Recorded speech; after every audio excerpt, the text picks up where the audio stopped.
Un altre dels detalls interessants és que estem així al cementeri, òbviament.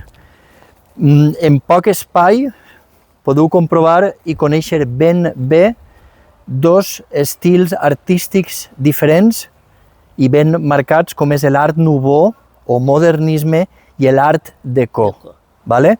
Per a que es feu una idea, l'art déco és el Pont de Sant Jordi i l'art nouveau és la Casa del Pavo.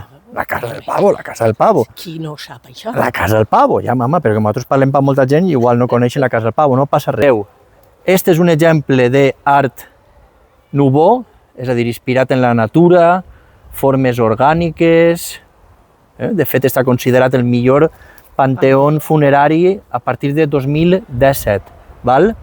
I en canvi, així, tapat per este ciprés, tenim un clar exemple d'art déco, és a dir, matemàtica, línia, raciocinio. Mireu, a més és el panteó del legendario Enrique Carbonell.